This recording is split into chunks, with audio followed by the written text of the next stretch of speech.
pretty girl. So she's definitely lethargic, and her platelet count's lower this morning. It read 0 on my machine, or 3 on my machine this morning. Manual count was about 32,000, so a little bit better. It's been reading on the machines by your regular vet though at like 60 to 65,000, so definitely lower. And she has this morning, she has some petechiation on her gum line here. I know, baby, I know. You can see some bleeding. She's gingival bleeding, as well as some mild petechiation. I thought I saw some on her ear, and some bruising on her belly from where we poked her last night. And then she started with some periocular swelling here as well. Her eyes are swollen. They weren't swollen last night. I'm a little bit concerned. Whatever is going on here, whether or not this is an infectious versus an immune-mediated process, it's hard to say for sure. But I am worried that right now she's pushing into the immune-mediated or possibly like DIC situation based on her platelets, and that she's going to be at the risk for bleeding if we don't do something about that. Obviously we could do a full workup and hospitalize for a few more days. I could call in a specialist for a full abdominal ultrasound. But I understand that you have some money concerns. So, what I would say is I don't think she's got it improving significantly at this point. I think she's continuing to have a large amount of bloody diarrhea. I think we should make a change of the antibiotic over to doxycycline in case this is immune mediated, because there can be issues with the amoxicillin based drugs. So I'd like to switch her to doxycycline, which is a bit more expensive. One injection of doxycycline per day is $130 if she's not eating, but we're doing 2 injections of amoxicillin right now, which is about $80 so total. So like essentially it's about $50 more per day to put her on the doxycycline. What would she get? What would her milligram dosage be? Because we get a ton of doxycycline with the rescue. We have we would put her on. I mean, the orals to go home is cheap. Orals is cheap. But the problem is she's not eating, so we can't put her on doxycycline until she's eating. Okay. So we have to start injectable for like a day or 2 to get her eat until she's eating. Okay. And then when she can go on orals, it's dirt cheap. Like we have tons of doxycycline. It's really cheap. Orally, as soon as I can get her to eat, that would be the plan. Is to get her on. She hasn't eaten at all. And then the other concern is to start pred. I spoke to the internist today, and if this is immune mediated, obviously we need to start. She had that in the past, right? And she had Evans syndrome, right? And as a puppy, or when she was 1, she was about 1.5. Okay. And was she hospitalized and treated at that time? Yeah. Okay. She was at Lauderdale Veterinary Specialist. She was under the internist, Dr. Cannon. Dr. who? Cannon. Oh, okay. Allison Cannon. Yeah, I'm familiar with her. Okay, and so she was treated there for Evans syndrome. So, I mean, I am suspicious at this point that she could be having a relapse, potentially, of the Evans syndrome, possibly secondary to whatever infection is going on underlying, or secondary to the drugs that we've used to treat the infection, like the TMS. There's, those things can cause a flare up. At this point, if we're limited financially for more diagnostics, I think we should take the chance and go ahead and put her on steroids, because if this is immune mediated, then that's the only thing that's going to stop this and get her better. Okay.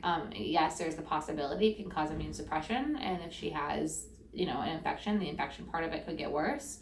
But I don't think that we're going to be getting anywhere without addressing the fact that she's at this point a risk for bleeding, severe bleeding.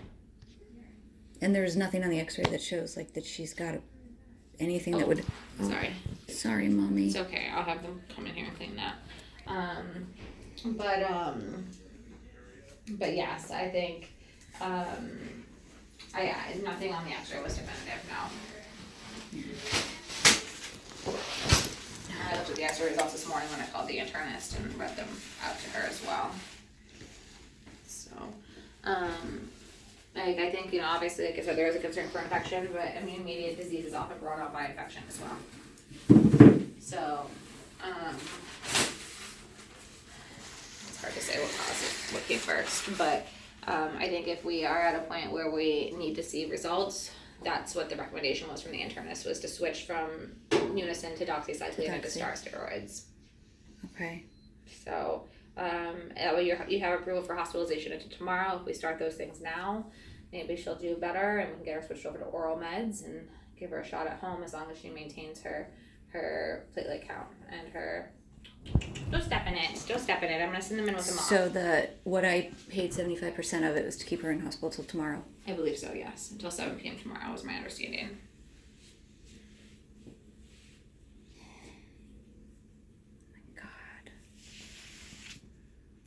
This can't be kidney disease then, right? There's two problems going on. There's two separate things potentially. I mean, she obviously has severe kidney elevations and abnormal kidneys in her. I looked at her kidneys.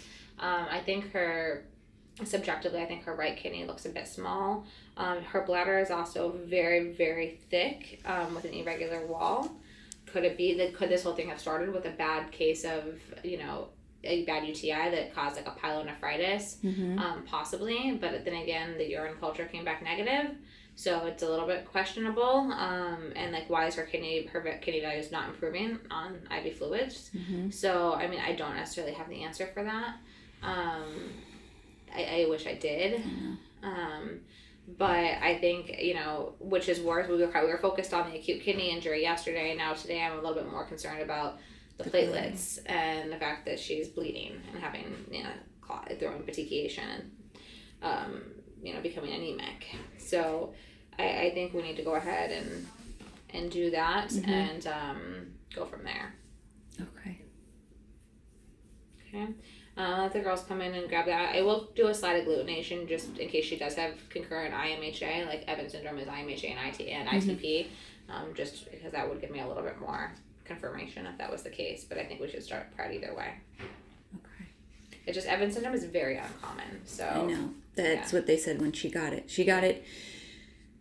She was totally fine, and they spayed her. And she was really positive when they spayed her. So it sent her body into like this tailspin. She had to have an emergency blood transfusion and all this stuff, and then she ended up with IMHA and ITP. Was she on any antibiotics post-spay? Do you know? I don't